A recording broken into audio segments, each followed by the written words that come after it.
सुप्रभात बच्चों, कैसे हैं? स्वस्थ है सभी? ओके, ठीक है।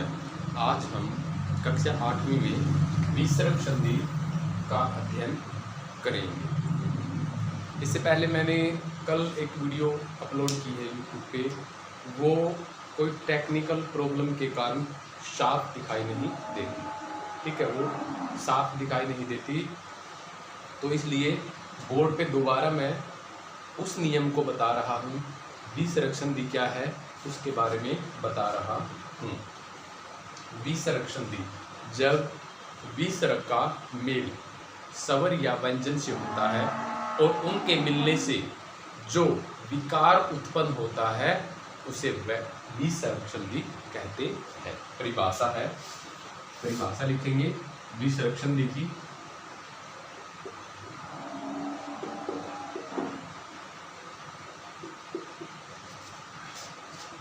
विसर्ग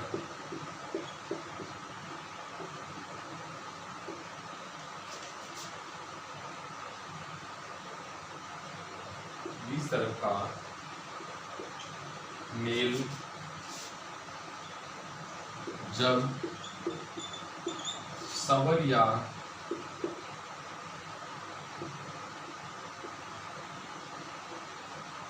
व्यंजन से होता है तो उनके मिलने से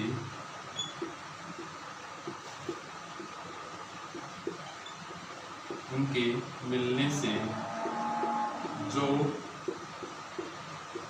विकार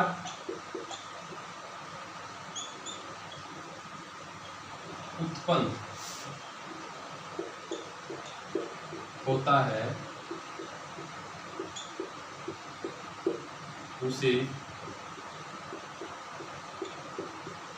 विसर्ग संधि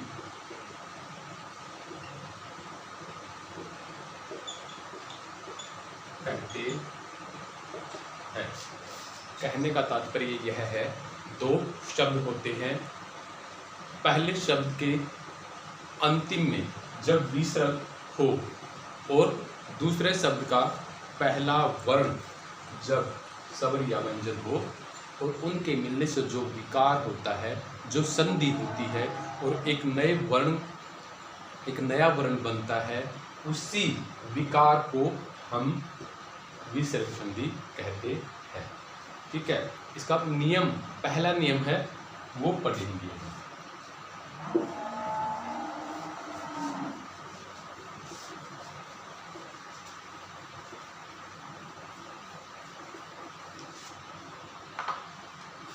सभी विद्यार्थी पहले एक तरफ कॉपी के कोने में सप्रश व्यंजन है वो लिख लेंगे। ठीक है, को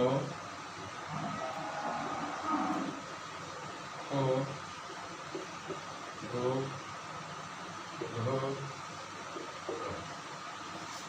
चो सो जो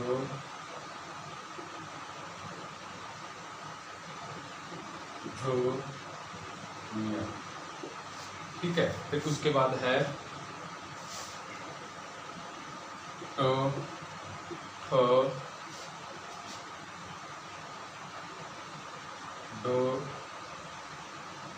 धो। ठीक है, फिर इसके बाद तो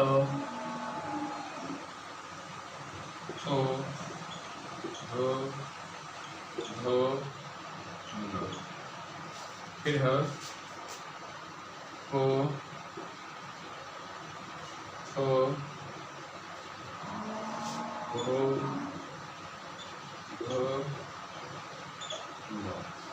ठीक है, फिर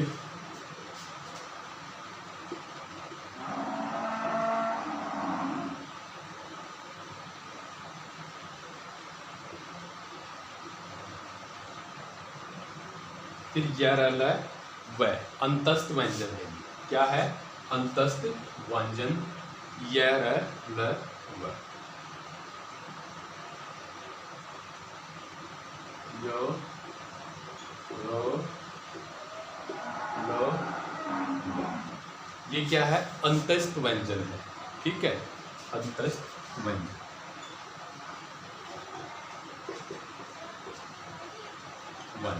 ठीक है, ऊष्म व्यंजन स्व स और ह, ये ऊष्म व्यंजन होते हैं। ठीक है, लेकिन जो पहला नियम नंबर 1 है वो इन्हीं वर्णों पर आधारित है। ठीक है, सभी विद्यार्थी कॉपी के एक तरफ कोने में लिख लेंगे ये, क्योंकि जो नियम हम पहला पढ़ेंगे विसर्ग संधि में वो इन्हीं पर आधारित है। ठीक है, तो फिर ये कहता है कि ये कहता है, हाँ नियम नंबर 1 पे चलते हैं।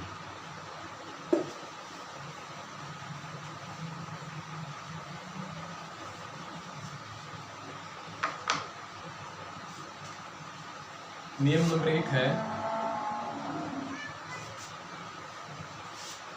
विसर्ग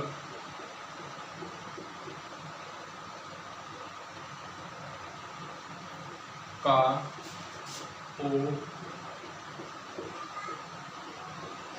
हो जाता है। जो मैंने अभी वर्ण लिखवाए हैं बच्चों से, वो सभी विद्यार्थी कॉपी की एक तरफ लिख लेंगे। पहला नियम हम पढ़ रहे हैं, ये कहता है कि विसर्ग का ओ हो जाता है, ओ हो जाता है। कैसे? ये कहता है कि विसर्ग से पहले, ठीक है, नीचे लाइन में लिख देंगे पहचान इसकी। विसर्ग से पहले अगर और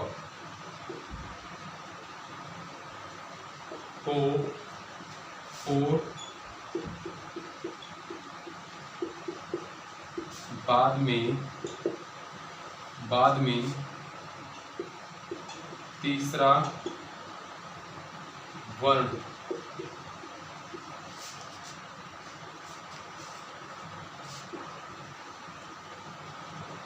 जो मैंने अभी ये वर्ण लिखवाए हैं, ठीक है, वो वर्ग के हिसाब से लिखवाए मैंने। कै वर्ग में कौन कौन से वर्ण हैं, ठीक है, चै वर्ग में कौन कौन से वर्ण हैं, टै वर्ग में कौन कौन से वर्ण हैं, वो सभी मैंने लिखवाए। जैसे मैंने लिखे हैं ऐसे ही विद्यार्थी लिख लेंगे। विसर्ग से पहले अगर अ हो और बाद में वर्ग का तीसरा व चौथा व पांचवा व टै वर्ण हो तो विसर्ग का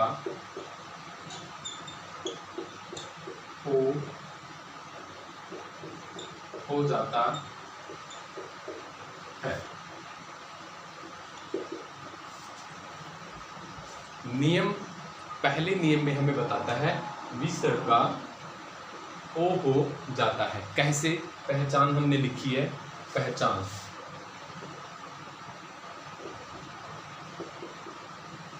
ठीक है। ये कहता है कि विसर्ग से पहले यानी कि दो शब्द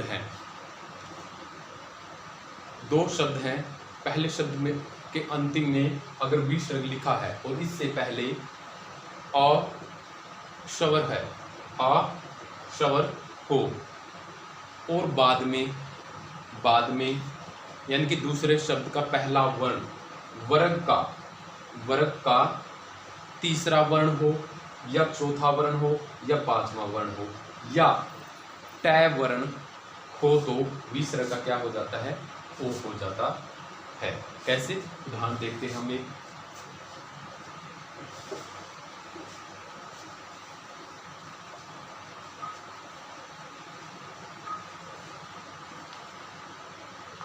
उदाहरण है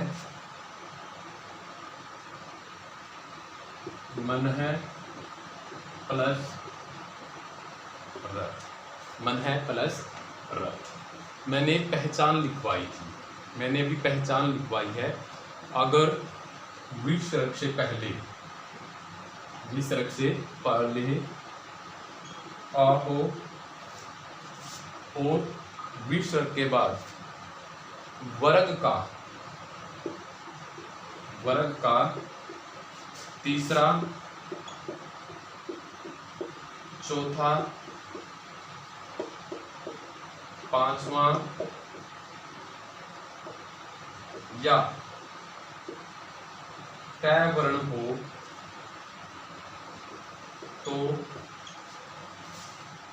विसर्ग का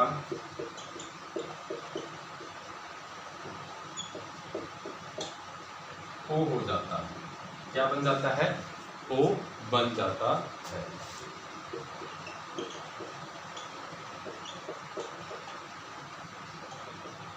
अभी मैंने यह नियम लिखवाया है। अगर विसर्ग से पहले अ स्वर हो, मन, ठीक है, मन, अगर ये ए न है जो, अगर ए रहित होता, इसमें ए समाहित नहीं होता, तो नीचे क्या लगा होता? हलंत लगा होता।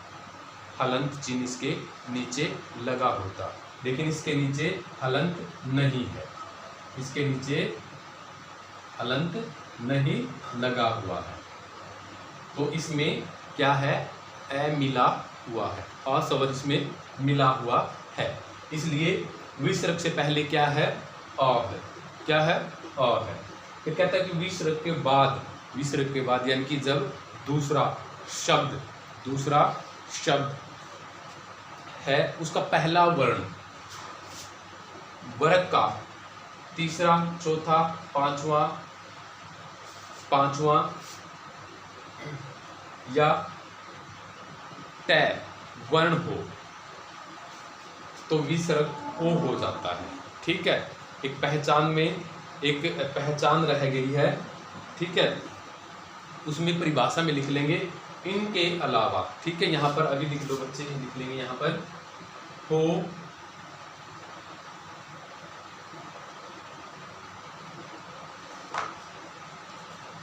और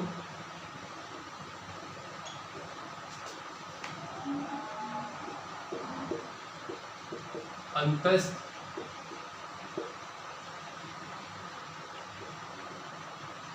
व्यंजन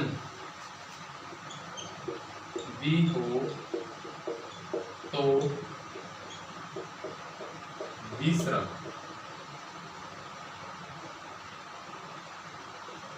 विसर्ग का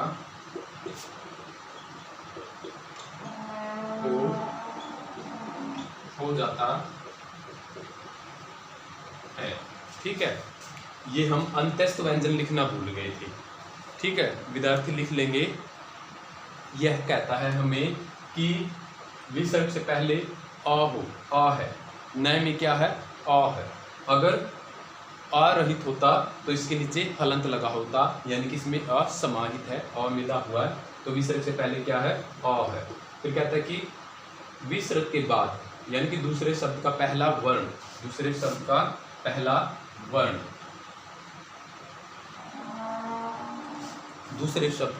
वर्ण वर्ग का तीसरा या चौथा या पांचवा या तय वर्ण हो, और इसके अलावा अंतस्थ व्यंजन या रल व में से कोई भी वर्ण हो तो विसर्ग का ओ हो जाता है। उदाहरण देखते हैं हमें, जैसे मन है प्लस रथ।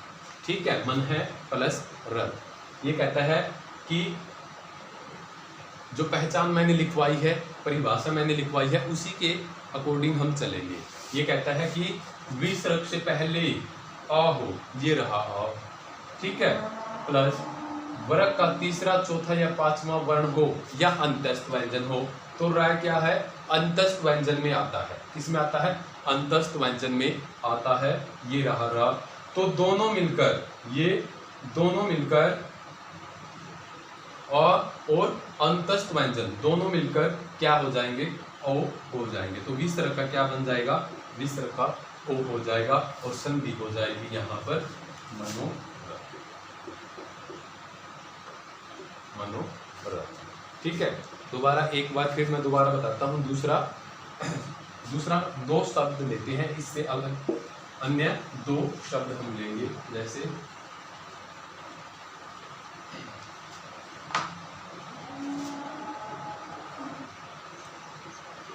यश प्लस गान, यश प्लस गान। ठीक है, एक बार फिर मैं दोबारा बताता हूँ। पहचान विसर्ग का जो पहला नियम है, ये कहता है कि विसर्ग से पहले अगर अ हो और विसर्ग के बाद वर्ग का तीसरा वर्ण हो, चौथा वर्ण हो या पांचवा वर्ण हो या ट वर्ण हो, इनके अलावा अंतस्थ व्यंजन हो या र ल व, तो विसर्ग का ओ हो जाता है। अभी चलते इसी पे। विसर्ग है, विसर्ग से पहले क्या है? अ है। अगर अ रहित होता तो इसके नीचे हलंत लगा होता। ठीक है, हलंत नहीं लगा है तो इसमें क्या समाहित है? अ समाहित है, तो यहाँ पर आ हमने निकाल दिया तो यहाँ पे हलंत लग गया। फिर कहता है कि विसर्ग के बाद वर्ग का तीसरा, चौथा, पांचवा वर्ण या ट वर्ण हो या अंतस्थ व्यंजन हो, तो हमें ये वर्ग का तीसरा वर्ण मिल गया है। कैसे? मैंने वर्ग लिखवाए थे अभी, क ख ग और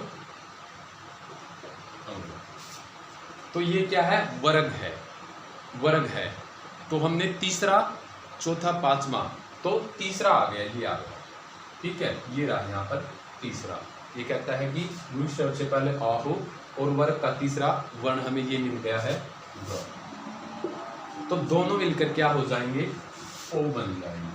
क्या हो जाएंगे? ओ बन जाएंगे। और सभी विद्यार्थियों को पता है ओ का मात्रा चिन्ह क्या है। ठीक है, तो ये ओ यहाँ पर विसर्ग हट जाएगा, स में समाहित हो जाएगा और श को पूरा कर देगा यहाँ पर, तो दोनों के मेल से एक नए शब्द का निर्माण होगा, यश होगा। ठीक है, सभी विद्यार्थियों को समझ में आ गया। अगर किसी विद्यार्थी को यह नियम समझ में नहीं आया तो व्हाट्सएप पे मुझे बता देंगे, मैं दोबारा इसको समझा दूंगा। अगले दो नियम, पहला नियम हमने पढ़ दिया है, दूसरा और तीसरा नियम विद्यार्थी अपने आप पाठ्य पुस्तक में व्याकरण संधि व्यवस्था पाठ में अपने आप समझ लेंगे। ठीक है, कल हम विसर्ग संधि का चौथा और पांचवा नियम पढ़ेंगे। बाकी दो नियम या तीन नियम बचते हैं, विद्यार्थी वो भी अपने आप ही कर लेंगे। लेकिन बच्चों ने ये तो कॉपी में लिखना है जो मैंने बोर्ड पे समझाया है। इसके अलावा नियम नंबर 2 और 3 विद्यार्थी अपने आप समझेंगे और कॉपी में लिखेंगे। अगर समझने में कोई परेशानी आती है, कठिनाई आती है, कोई वर्ण कोई शब्द समझ में नहीं आया, उनका संधि व्यवस्था या संधि विच्छेद करने में कोई परेशानी आ रही है, तो वो मुझे बताए निसंकोच, मैं अच्छे से आसान तरीके से समझा दूंगा। आज के लिए इतना ही, धन्यवाद।